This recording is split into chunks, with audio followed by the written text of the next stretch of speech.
Good morning, everyone. Welcome back to the channel.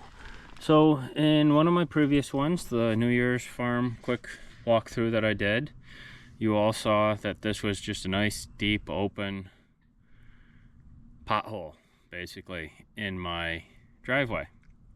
And being a gravel driveway, I just fill these potholes in with two-inch stone. That's why I have a pile of it over there.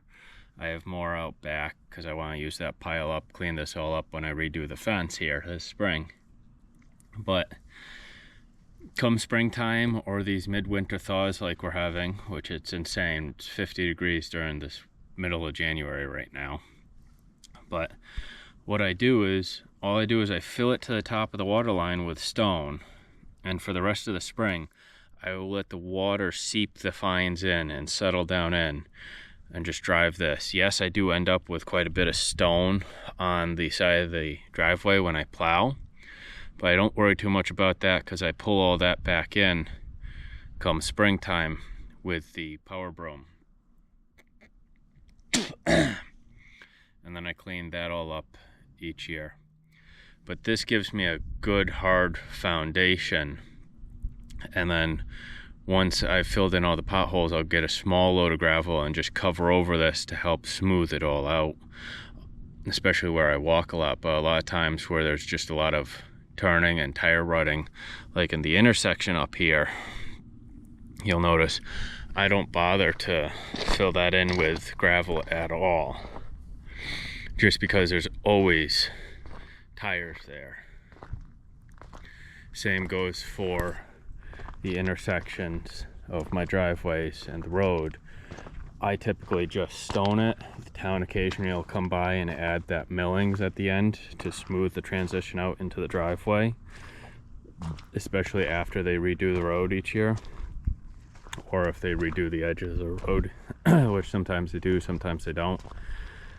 But all of this, I will just pull all of these stones back in right here on the driven path and work it down in all spring long.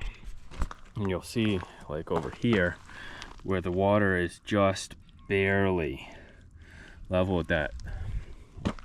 These stones are worked in and are hard as it's almost concrete. It's so hard right now. And it's a rather smooth ride. Yes, there are some bumps, but there's not too many. Whereas if I did more of a just straight gravel driveway, you would end up with more potholes similar to this. It's a little bit rougher. I'm driving tractors and trucks most of the time anyways.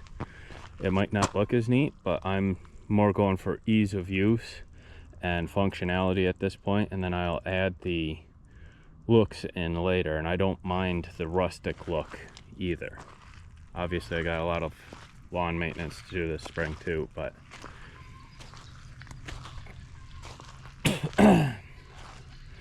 so that's just a quick how I fill in my potholes on a gravel driveway. If my driveway was more millings like that section beside the road, I would again probably use 2-inch stone to fill in a good foundation during the spring.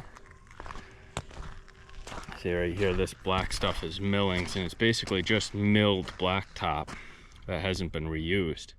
And if I had this as my primary driveway, which would be nice because this packs and hardens quite nicely, and being black, it absorbs the sun, so it thaws nicely too during the winter, unlike my white driveway, which reflects a lot of the sun.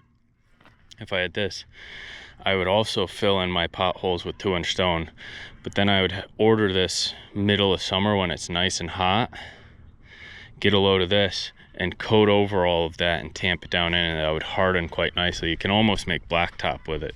I've done it for a few people. But then the white really does stick out if you do happen to maintenance it with stone afterwards. So you got to be more careful with that just by watching it. Especially if you care about what your driveway looks like, which I know a lot of people do.